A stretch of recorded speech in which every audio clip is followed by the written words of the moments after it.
Today, every business is talking about digital transformation. With the acceleration of new technologies, every organization knows it must adapt to survive. But by their own admission, 70% of businesses are failing to transform. Across industries, established companies are held back by the bureaucracy, inertia, and old ways of working. How can businesses break through to drive real change? Today's book provides every leader with the answer. Our guest argues that businesses must transform not just products and business models, they must transform the organization itself. Based on 2 decades of research and advising companies around the globe, he identified the 5 biggest barriers to digital transformation: vision, priorities, experimentation, governance, and capabilities. He then shows how any business can evolve by heeding the lessons of several exemplars. It's a great pleasure to welcome the author of The Digital Transformation Roadmap, David L. Rogers. Welcome to the show. Thank you, Aidan. It's such a pleasure. I love the show, and I'm delighted to be on to talk with you about digital transformation and corporate innovation. It's great to have you, and we're limited on time today. Unfortunately, David has a webinar highly in demand. It's been a long time waiting to align our diaries to get David on the show. And he was so busy that back in 2016, he wrote the first book on digital transformation, the Digital Transformation Playbook, a book that I was telling him off air I could have done with so badly when I was working in the media industry. Maybe we'll share that a little bit because it really put the topic on the map. Thank you. Yeah, it was at that time was a very different era. I mean, when I wrote the playbook, I was writing the first book on digital transformation per se, really arguing that, look, this isn't just a matter of interest to sort of new startups. Of course, you had a lot of those digital native companies that had already arisen, but every legacy company needed to be thinking about how do we really rethink our business? And at that point, you had certain sectors like yours. The media people understood absolutely, right? They were living it. They had been living through disruption for several years. A lot of other industries, though, were still thinking of digital as like, oh, that might affect us. We're a bank, we're a university, we're a government. Maybe we could do something there. They didn't see the urgency yet. So that was the context in which I wrote that book and argued, look, this is something every organization is going to have to think about. And what does it really take? It's not about technology. It's much more about redefining what business you're in. Now, fast forward to a couple months ago when my sequel came out, and it's a very different context because everyone is at least giving lip service to digital transformation. It's been in their annual reports for a few years now. I was just talking with a global financial services firm yesterday, and I'm going to be traveling to do some work with, and talking about time frame. They said we should try to schedule this in the next few months because honestly, we had our last report to analysts, and digital transformation was just a bullet on a slide of, hey, here's what we're doing. And it's clear we can't get away with that anymore. Our next analyst report in a few months, we have to really explain, like, how is this impacting the business? What's our agenda? What are we trying to achieve in the next few years? How are we going to drive and unlock new growth through digital transformation? So it's really become much more elevated on the agenda of companies. And yet the other difference is today we all realize how hard it is. Even if you're committed to it and are focused on it, dedicated, put resources into it, how hard it is to really effectively drive change of this kind in organizations. David, there's so much that has changed, but also so little has changed for so many organizations where many of our audience are struggling with change. And from reading your book, you really see how important other aspects is. Like if you're somebody trying to strive and swim against the tide, you stand little chance of survival or success in many, many ways. And I hope we'll get through this in the book today. And particularly, I wanted to share with you, I didn't say this to you off air, I wear a pin to try and reflect the show every week. And I was going to wear Yep. a butterfly or a caterpillar because I thought of transformation. I was like, oh, it's too cliche. So I actually wore just one here that you can see the word Yeah. why. And this is because Ah, the why is so important to this whole thing. It's almost the top, or it's the bottom of the pyramid, not the top, because that's where it yeah. starts. And I thought before we even get there, because you mentioned media and I mentioned it as my own transformation story, I thought we'd open with a case study. And the Sure. way I thought about this, I write an article each week to try and reflect the show. And I wrote an article Mm. about this with the Dickens quote: "It was the best of times, it was the worst of times." Yes. Yeah. And this is something that we still see. I just quote a little piece here from the book. You said, creating a separate division for digital initiatives establishes a pattern.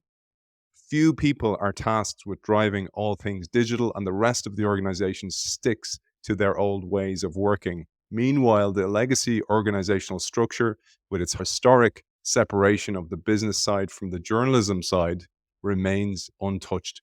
This still happens everywhere. It's so Yes. frustrating to see it happen, despite books like yours written in 2016.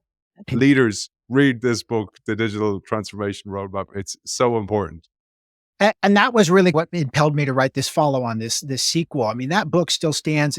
They complement each other. The prior book was really looking at strategy. How do we rethink and redefine our relationship to customers, our competitive landscape, our use of data as a source of value creation, our approach to innovation, and our value proposition. Those are these five sort of dimensions of strategy. That it's how do you step back, really get past your blind spots that you've inherited if you think you know what your business is, and really take a fresh eye to all of those things. But what I learned since then is, even if you are able to do that, right?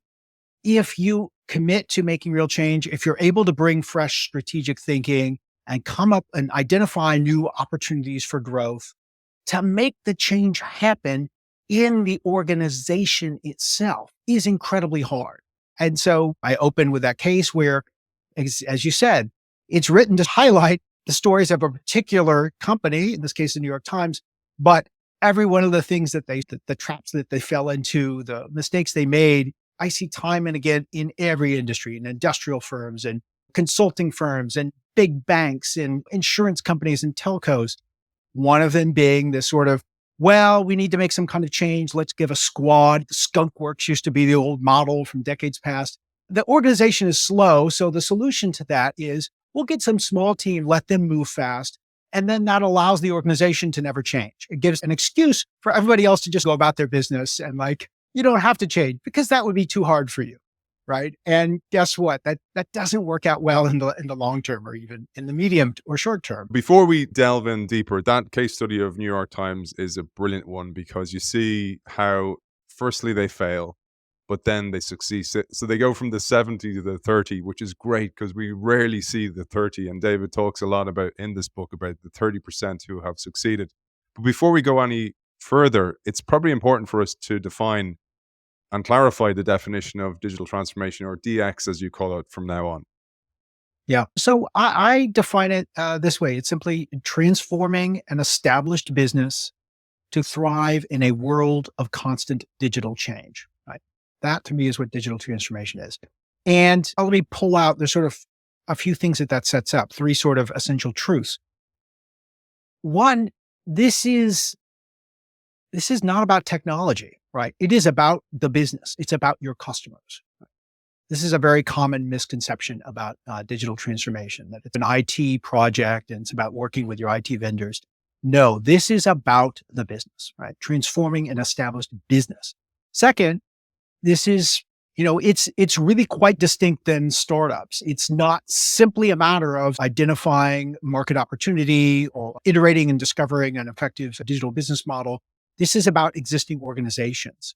And so all the things you have to do have to happen within the context that you already have employees and customers and a brand reputation and distribution partners and already products and sources of revenue that are out there, and financial obligations and probably legal contractual obligations with partners, channel conflict. All these things are already in place.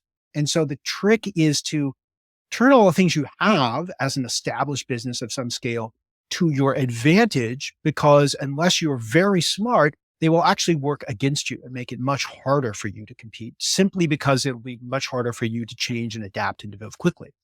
And the third sort of truth of digital transformation I take from this definition is digital transformation is not a project, right? It doesn't come with a start date and an end date. This is a journey that you are going to be on continuously, about becoming over time a more and more adaptive organization that is better and better able to continually change, reinvent itself, and again, respond to this world of constant digital change. And David, I wanted to double click on one of the barriers to change. So why the companies that are in the 70% are in there? Just to underline, that's multiple studies we've had at this point that have looked at, again, by now we have hundreds and hundreds of companies who have taken formal digital transformation efforts and put money and people into them, not just a bullet point on a slide. And the data all seems to report at least 70%, some as high as 80% are failing, right? Are not achieving their goals, are not really driving sustainable change and new value creation. Versus the 30% are the ones that are succeeding, that are really making meaningful change in the business. And I think thanks to work like yours and others, the 30 is getting bigger, thankfully.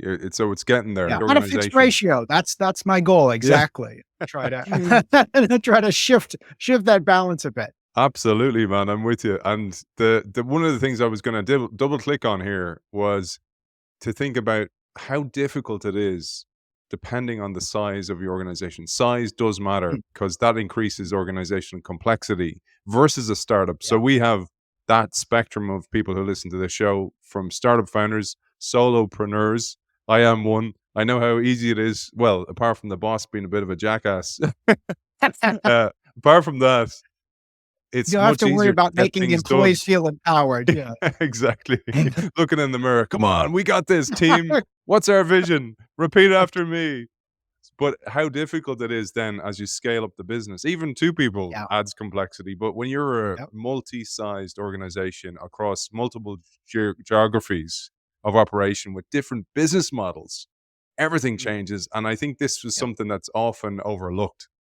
I wrote an article on this recently under the famous quote, "Every organization is unique, just like all the others." I think the original quote was Margaret Mead would tell her students, "Every one of you is unique, just like all my other students."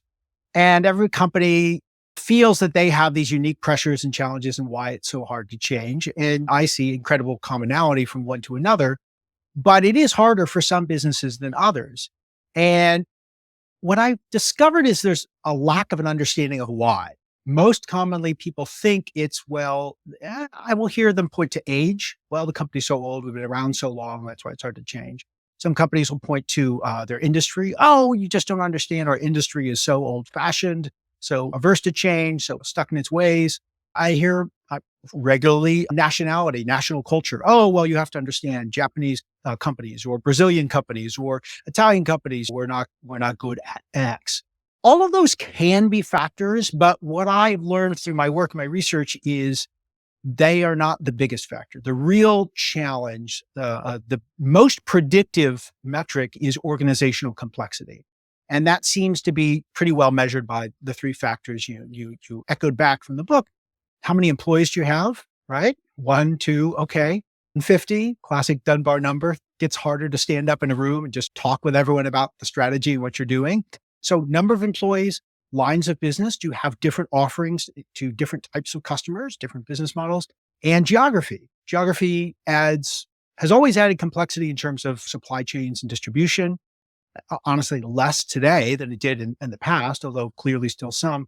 But regulation adds a huge amount of complexity when you're operating in different geographies, as well as marketing and customer messaging and so forth. So really those three things. This was part of my journey learning towards writing this book of why the organization matters so much. If you're trying to transform the business and really take it in a new direction and unlock some new digital opportunities for growth, if you're a company of 100 people and you've got one line of business and you're operating in one country, if you have a clear understanding of what you're trying to do, I'm not saying it's easy, but it's relatively straightforward. It is easier.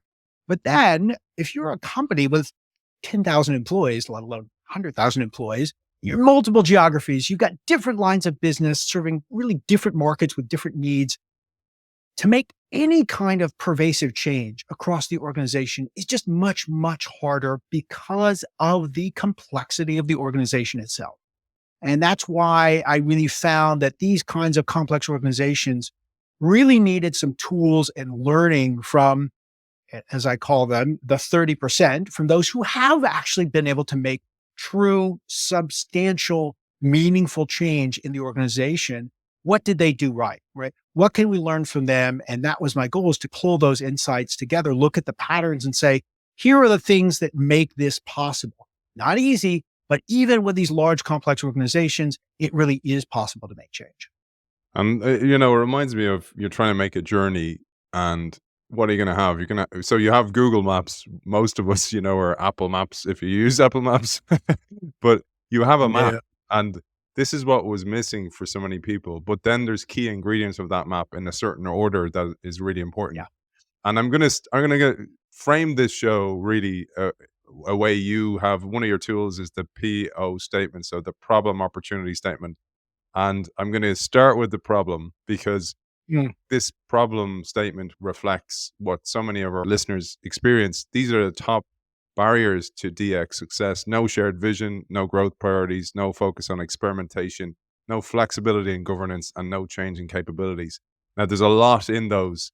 I'd love to take them one at a time, David, if that was okay. And I might pepper in some Sure. quotes every so often, but otherwise, I'll hand over to you. So the first one, no shared vision. Right. This is a really fundamental problem I see incredibly frequently in companies that are trying to transform. And I meet with them and they say, yes, we're embarking on a digital transformation. And the language they use about what they're trying to achieve is things like, we want to become a digital first company.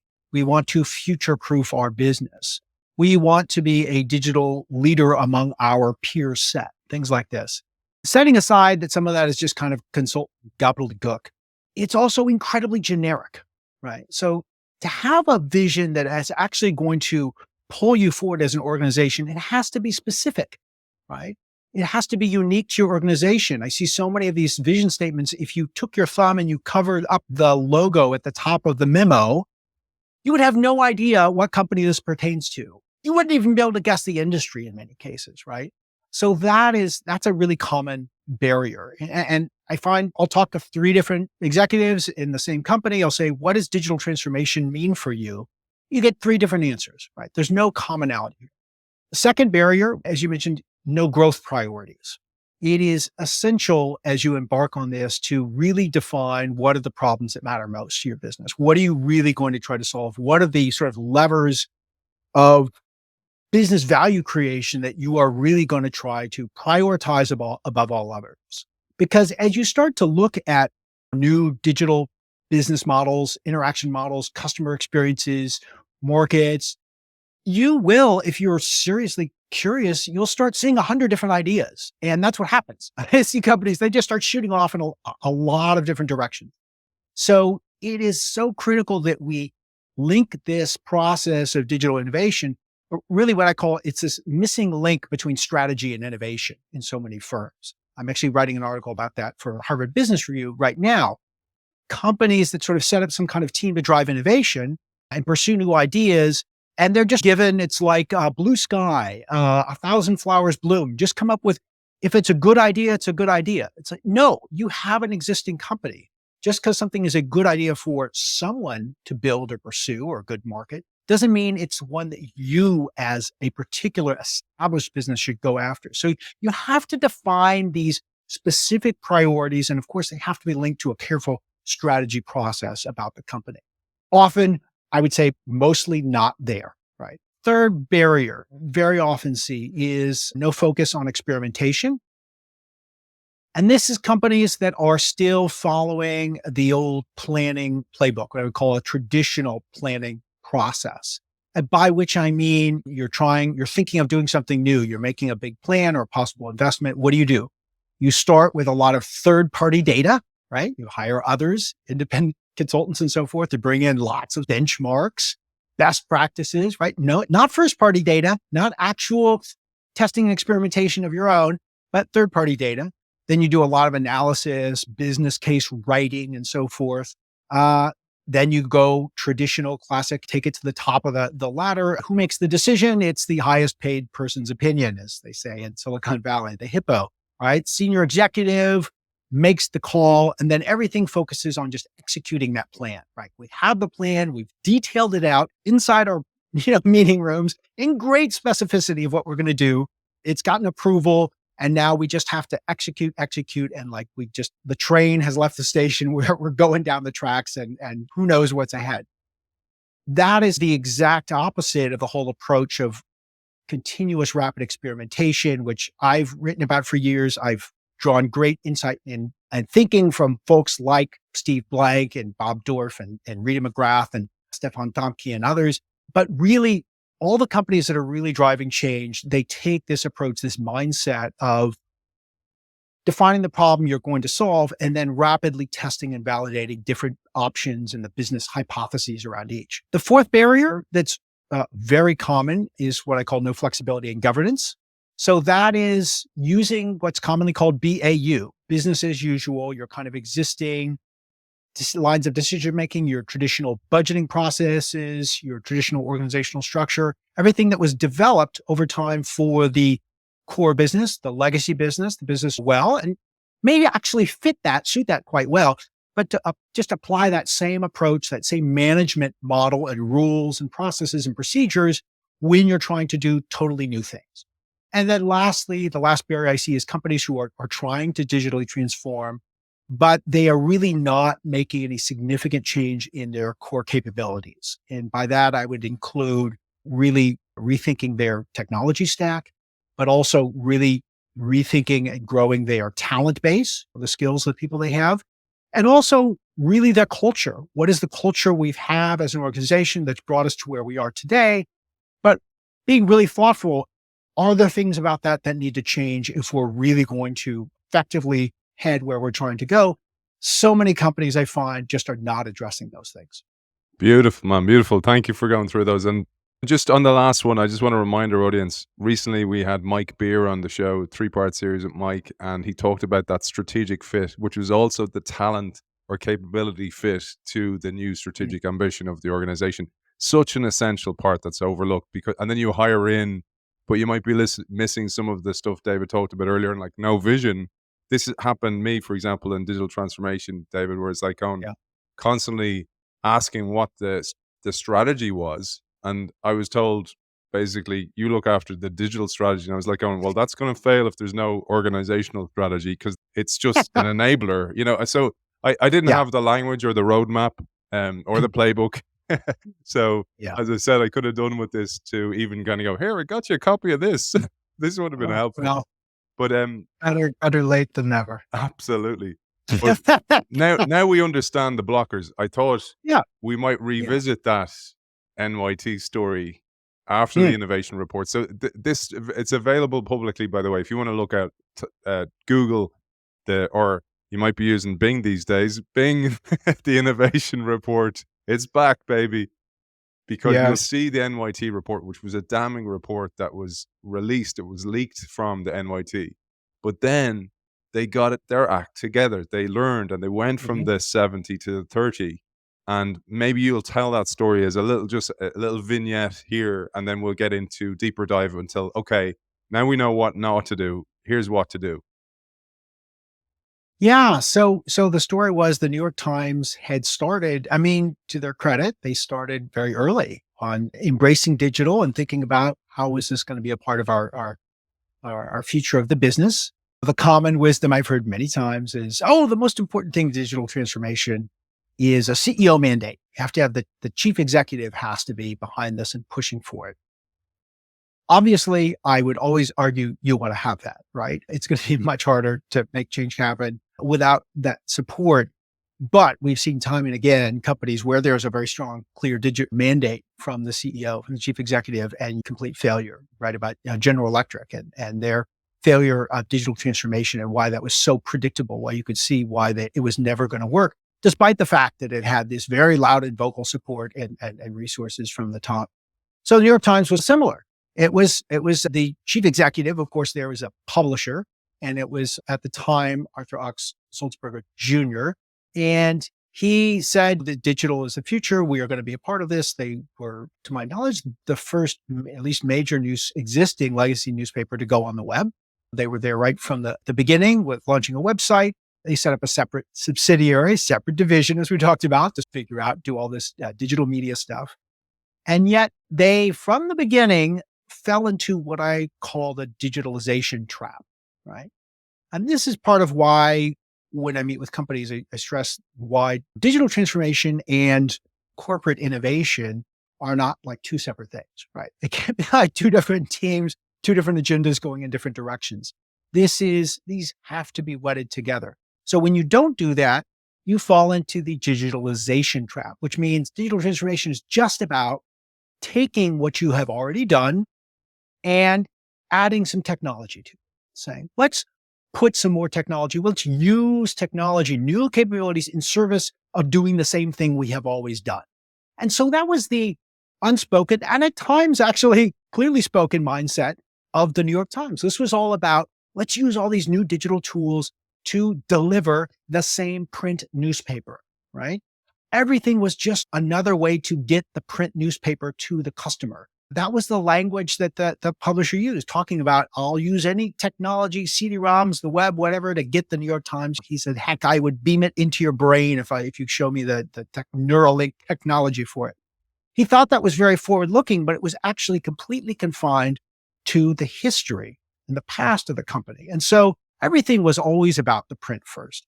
I mean, literally, the cadence of the digital publishing was based on the print. It was like, well, of course, we'll write digital articles once a day because that's when we write them for the print edition. Everything started from that viewpoint. And despite a lot of digital experiments, hiring people and building technology and bringing people in and winning prizes for interesting multimedia, new experiments and design of a story, it wasn't really touching the core business itself.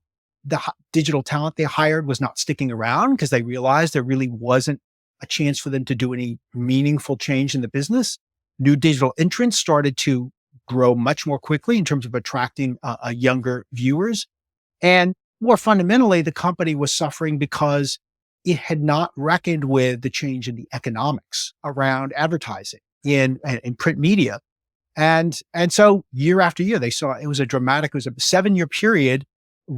Total revenue for the New York Times declined 52%. So then we had this year where the bombshell dropped. And that was, as you mentioned, the innovation report. It's almost like All the President's Men. It's made for a television story of journalism. I'm not sure why it hasn't been made yet. Maybe I should make the movie.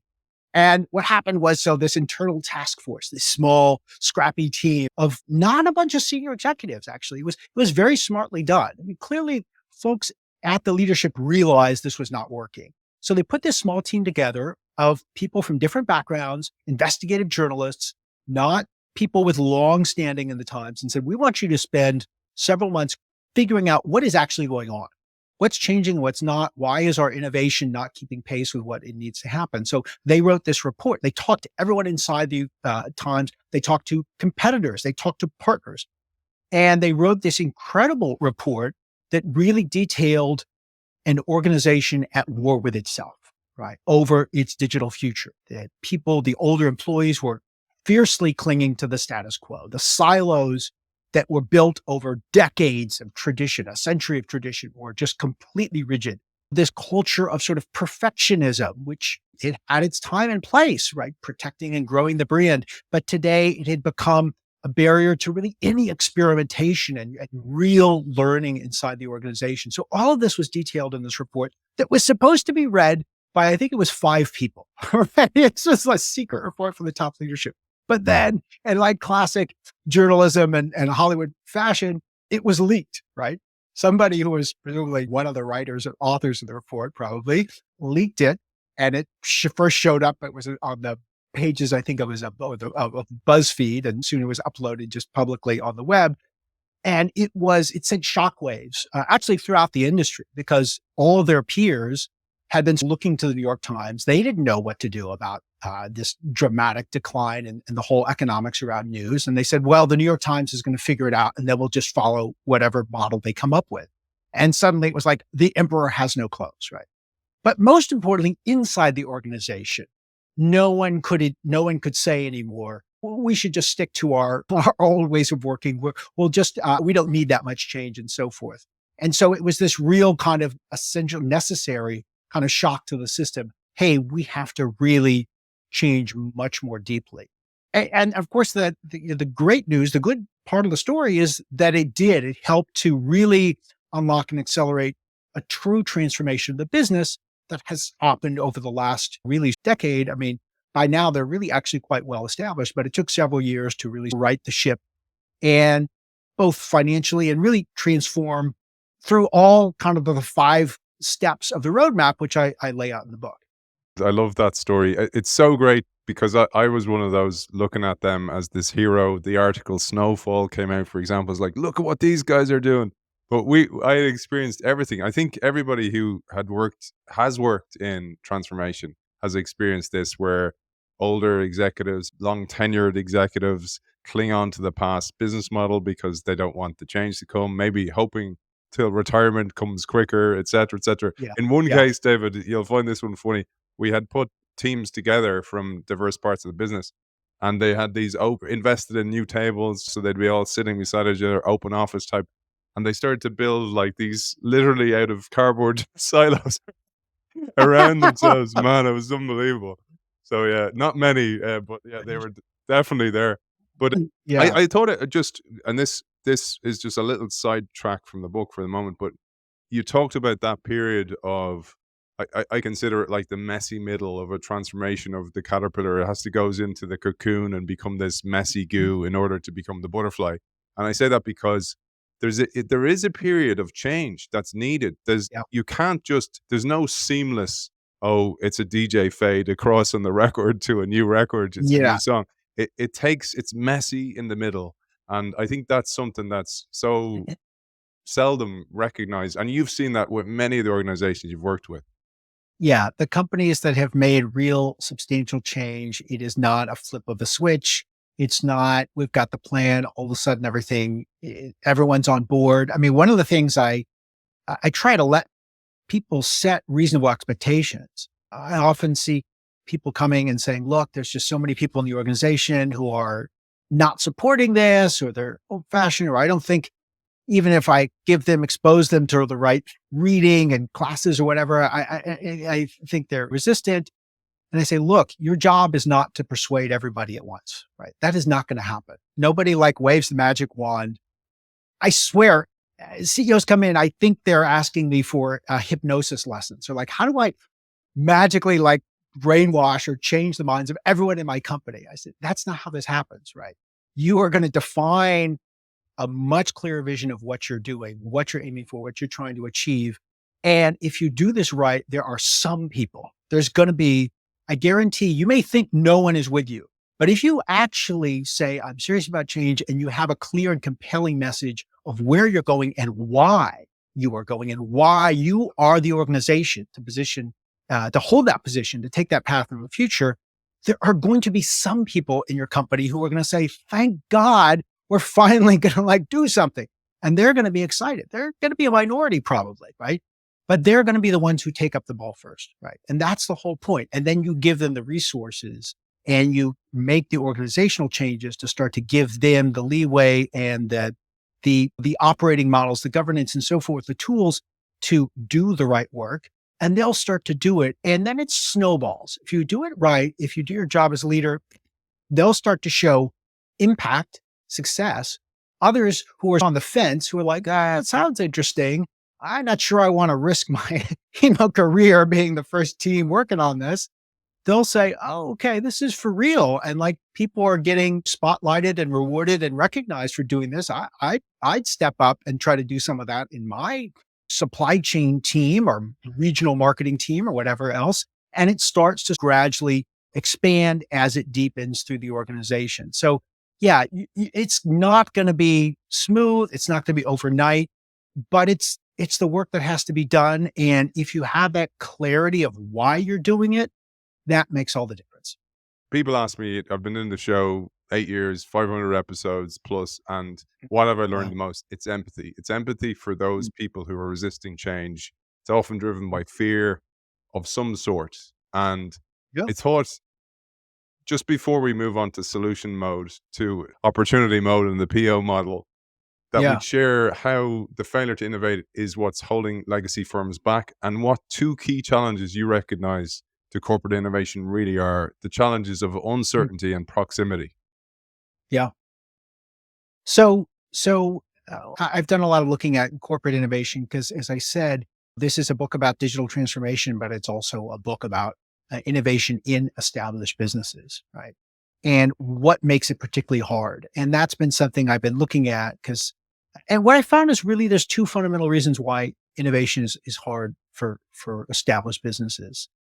Now, the first is the challenge of uncertainty. And that is just foundational to innovation. The whole point of why innovation is hard is because you're doing something you haven't done before. And more particularly, it's not just that you haven't done it, but that there is uncertainty to it, right? If you're going into a new line of business where there's already a lot of established competitors and the market's well formed and so forth, and you just say, oh, we're going to make an acquisition or something, there's not necessarily a lot of uncertainty. But most of what we talk about, when we're really talking about corporate innovation, it's like a startup. The first challenge you face is you do not know what is going to work. And actually, as a corporate innovator, I would say the first challenge is you don't admit that, right? You believe that you can figure out in advance what will work. You think there's a crystal ball. It's called the business case, right? There is no such thing, right? As my friend Bob Dorff used to say, business plan writing should be taken from the business schools of universities and moved into the creative writing departments of the English departments. So there is no crystal ball. And that is that fundamental challenge.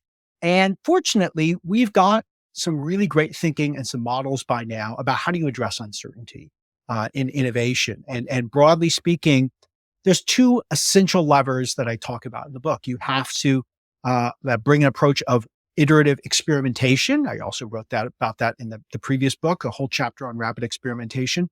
And we can look to the lessons of lean startup, thinkers like Steve Blank. We can look to agile software development, look to the practices that have evolved under what's called product management and design thinking. I talk about these as the four religions of rapid iterative experimentation. And there's lessons to be drawn from all these. And I write about in the book and give some structures and tools to actually apply this within a company on sort of a repeatable basis you can teach to teams.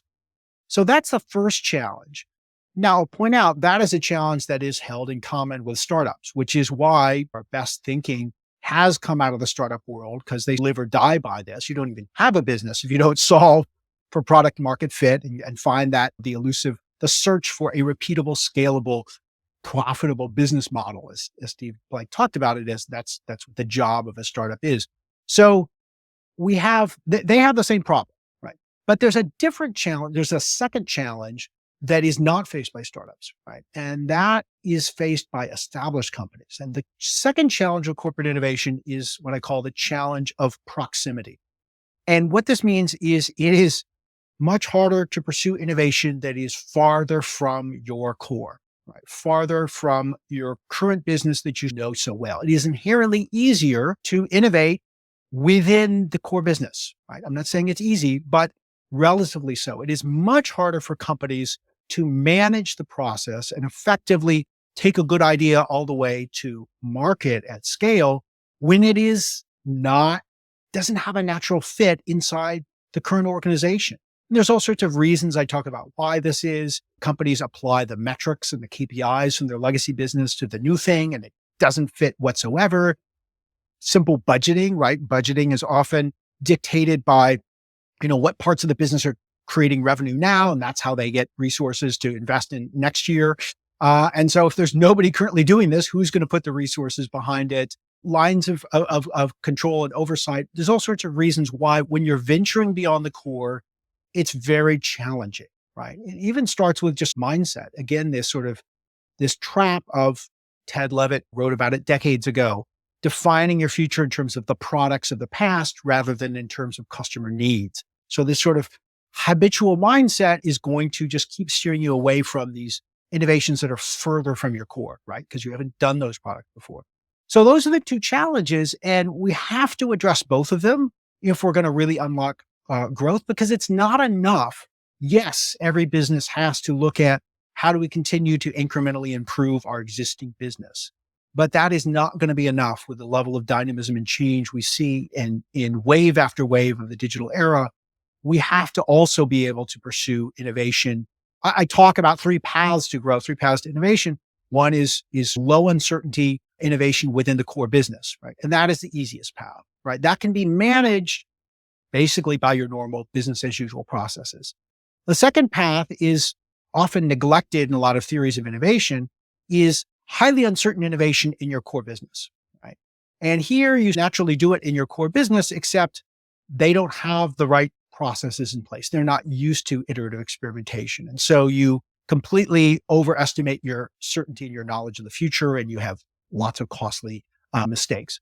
And then the third path is beyond the core. So you need, for each of these, a different management model. You actually need different processes and funding models and so forth to manage each of these paths to growth. And that's really at the heart of driving any kind of change and transformation in an established company.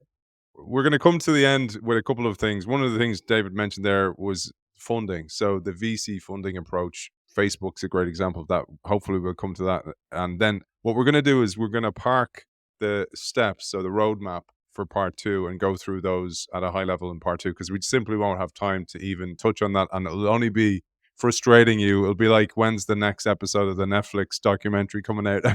You'll be waiting for it. So we won't go there. But I wanted to mention another example, because you brilliantly articulated the NYT example. And I'll preempt this one with a little quote from the book. Again, just to share with people the depth of writing and research in there, but also to tee us up for this great case study of CNN Plus. You said here, under uncertainty, many practitioners describe business innovation as an effort to address three types of uncertainty: desirability, feasibility, and profitability. But others are critical as well: defensibility, scalability, and legality, with laws and regulations, for example. For any specific venture, the sources of uncertainty become even more specific, such as cost structure, competitive differentiation, channel partners, user experience, and so on. The failure of CNN Plus, launched in 2022 as a new digital business for the news, is a perfect example. I'd love you to share this, David. Sure. So to the first point, all the different sources of uncertainty, there's a whole chapter in the book on experimentation. And that's really what I set out to give some tools around. Is I've been coaching and advising innovation teams in large companies and some small for many years now. And there's a certain light bulb moment where they've been, I don't know, reading Startup Owner's Manual or whatever we've been talking about with case studies, and they get this idea, we've got to experiment, got to test and learn. We have to recognize and write down all of our hypotheses. This is not a business plan. It's all of our unknowns that need to be tested.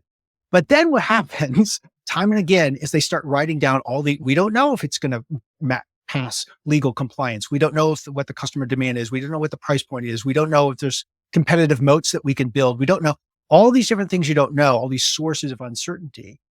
And it's a huge list. And then they're like, how do I get started? Like, what the heck where do we begin? So that's something that I really tried to focus on in particular in that chapter, was give a structure to that.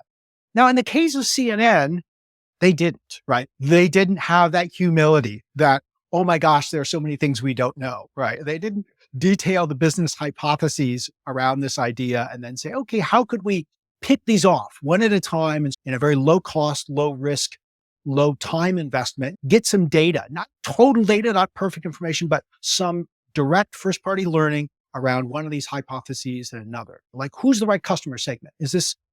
We're talking about streaming, right? Would our streaming opportunity be for our current television viewers, or would it be for people who've never watched this on TV? Is it US? Is it international? So forth. Is there a price point? Are people willing to pay? Does it have to be ad supported? There are lots of different questions you could ask. They didn't ask and test, right? They followed, again, what I call, they're one great example of what I call this traditional planning process. So you got this established business, CNN, of course. You've got the environment. There's this whole shift digital to digital and media wave after wave, and it's finally come for the television networks, right? And they can't hold out anymore. And it's not just Netflix in the game anymore. You now have Disney and HBO and so forth, legacy players launching major efforts to move into streaming, because this is so clearly what the market is looking for, the customer. So CNN, to their credit, identified an important strategic question, which is, what could we do here? Could we offer some kind of a streaming offering, right? With our brand, our kind of content, and so forth. So that was important, but how they went about it, right? They did not start with the humility of all the things they didn't know. They said they hired a third-party consulting firm. You would know them, very big global one. And they did a lot of data gathering. What's the state of the streaming market for all these other companies, right? And all the millions of viewers of Disney Plus versus Amazon Prime Video versus, of course, Netflix, et cetera, et cetera. And then they wrote up these detailed business plans. And they had this business case. Well, here's what we can do they couldn't, interesting little wrinkle here, not unusual. They're constrained by prior legal contracts. So they can't just take their content that's going out on the cable shows and repurpose it, stick it in the app, right? They are prohibited from doing that. So they said, okay, but we've got a plan. We're just going to shoot all new video, right? All new shows, some with the same stars. So we'll take advantage of we're known CNN and like what's our sub brand, things like Anderson Cooper and Wolf Blitzer. All right. So we'll have some of our marquee name people do new shows, and then we'll hire in some other big name talent from NPR and Fox and others, people with a known reputation, and we'll create all these new shows. We're going to have this streaming bundle, and it'll launch as a standalone app that you pay $6 a month for. And we'll start with our current television viewers, and they finally have this option. And we'll start in the US, and then we'll go global, start international expansion year 2 and so forth. And they had all the plans of the millions of viewers that are going to get year 1, year 2, year 3. And it all looked rosy. And they sent the plan for top approval, right? And it was Jeff Zucker was the head at the time of CNN, his boss, Jason Kilar, smart people, experienced people, right? But relying on the experience, the intuition or opinions of experienced people, what I call expert opinion, is a tremendous trap when you're dealing with uncertainty. And so they said, this looks like the future of news. We think this is the whole thing. This is where CNN is going to be. All of our opportunity is. Let's go for it all in. And so again, the plan is greenlit and you're building the plan. The train has left the station.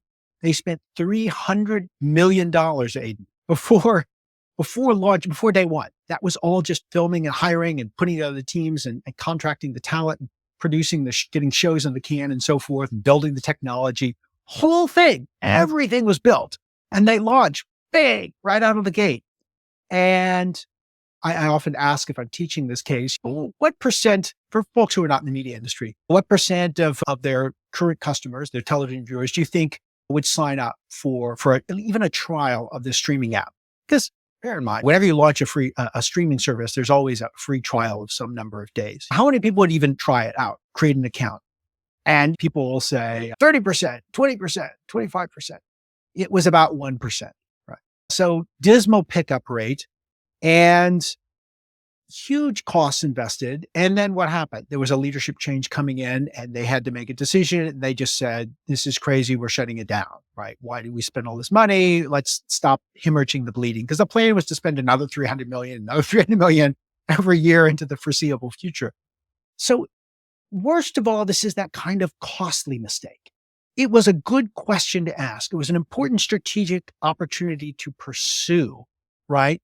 But the point is, you could have found out, I could have told you or gotten you the data. Any good team, smart startup team could have brought you the data with like $30,000 and 30 days to say, you know what, there may be an opportunity here, but it's not what you think it is. It's not going to go at the rate, and maybe not with this customer segment you believe it is, but like all your projections for year 1 are completely wrong. And what do we want to do about that, right? And let's make an informed next step of decision. So it was a great question to ask, but incredibly costly. And then when you do things that way, it becomes very hard to take the next step, to try something new next month, next quarter. People will feel like we've been burned. We don't want to do this whole digital thing. We don't want to do this innovation thing that like never led to anything, or it was a huge waste of resources. And that just makes it much harder for organizations to drive the change that they really need to drive. That thing about, it's almost like you've squandered the opportunity. And again, I was mentioning one of the biggest lessons is empathy. And it's because you might come in as the second head of innovation or CDO or CXO, and somebody has done that damage beforehand, and you don't know that that's gone on beforehand, and it's spoiled the apple carts. It's poisoned the well for you in so many ways. Like, why does nobody want to support any of my ideas? Why is nobody signing up to join the team for the venture? And you think it's you. I mean, that's the thing. You think it's you, and it's the process is the problem. But maybe we'll mention quickly the Facebook version. So how Facebook, the VC approach to funding an idea like CNN Plus. Yeah. So the opposite approach. So it talked about this challenge of uncertainty, which is really the big challenge. CNN, it was not so much that it was that far from their core. I mean, the delivery model was radically different, but the content was the same. The bigger challenge was just so much uncertainty around this particular business model they were going to pursue. And what that requires, tackling uncertainty really requires two things, just very high level. One, I already mentioned, is rapid experimentation. So iterative experimentation of actually trying and testing and building and learning. Other thing you have to pair that with is iterative funding. And that's baked in if you're in the startup world. It's like, well, right. Nobody says, oh, that's a neat idea you've sketched out on a slide deck for your new business. Well, here's $1 billion. Go build it. No, there's a reason why it's called seed funding and then Series A and then Series B.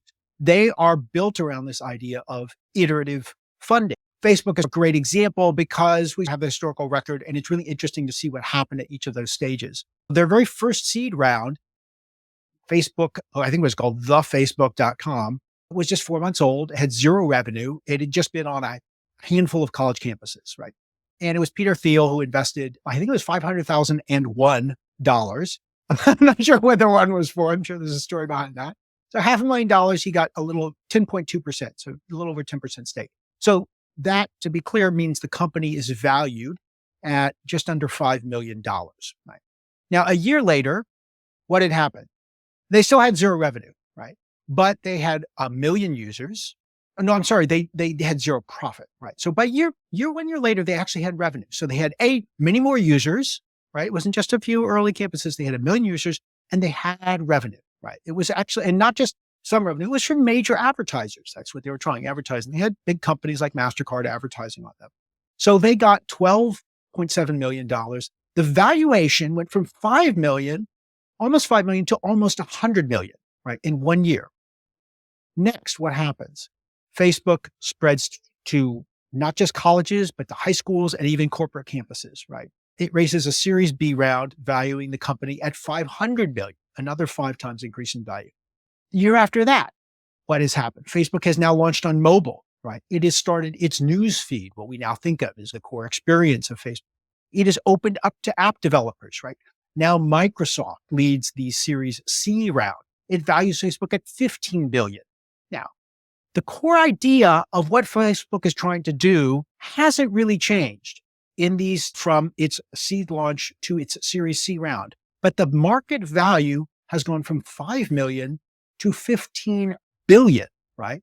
Even though the company will not turn a profit for 2 more years. Right? So what changed in those 3 years? What changed was the uncertainty went down, right? When you started that, like any startup, uncertainty is massive. You have so many business unknowns. Who's the customer? What's the total addressable market? What's the possible revenue model? What's the cost to operate? Who are the partners you need? Is the technology there? Blah, blah, blah, blah, blah. Every year, they're taking that uncertainty out. You're starting to see, okay, here are the customer segment. Here is how fast we can drive growth. Here's what the tools are that are going to bring us in new subscribers. Here are the kinds of companies that are going to advertise. Here are the kinds of advertising formats. All these things are becoming clearer and clearer, even though, again, you're not profitable, but the uncertainty of the business model is getting less and less. And so that's the thinking of venture capital. And I write in the book about how do we take that model, not literally VC funders outside the company, but take that model of iterative funding that is tied not to milestones of time, not to annual budgeting, but to milestones of learning and reducing of uncertainty. How do we bring that model inside a corporation and reinvent the way we fund and invest in new ventures? And it's absolutely doable and a repeatable process. And we see it now in a number of different, more progressive or forward-thinking companies. And so many ideas get shut down by a CFO who goes, this needs to be profitable in 12 or 18 months, otherwise we're shutting it down. That's happened to me again. Yeah, you've got the totally wrong, you have the wrong sequence of innovation metrics, right? It's like your profit, of course, right? Ultimately, if the innovation isn't going to be profitable, yeah, you're not going to continue scaling it up. But it's done. So many companies do those they put the metrics in the wrong order and the wrong sequence and the wrong timing. I promise David he's on in 15, less than 15 minutes for a key webinar that he's delivering, and he needs a mental amuse bouche before then. So I'm going to give you that. But I just want to mention one thing because I want to neatly Yeah. close this part. Managing proximity, 3 key elements of this. Focus on problems that play to your strengths, make it independent. And I love this term, keep an umbilical cord to the core. Beautiful, beautiful, Yeah. David. Yeah. So we'll wrap up then. Where can people find you? I'm going to link to all those places anyway, link to the book and to some of the episodes you mentioned. We have had Steve Blank on the show before. I'll link to those episodes for people that find that helpful. Where's the best place to find you, David? Best place to find me is davidrogers.digital. So Rogers is Rogers, just spelled like Buck Rogers or Will Rogers. And the domain is not .com, it is .digital. So davidrogers.digital.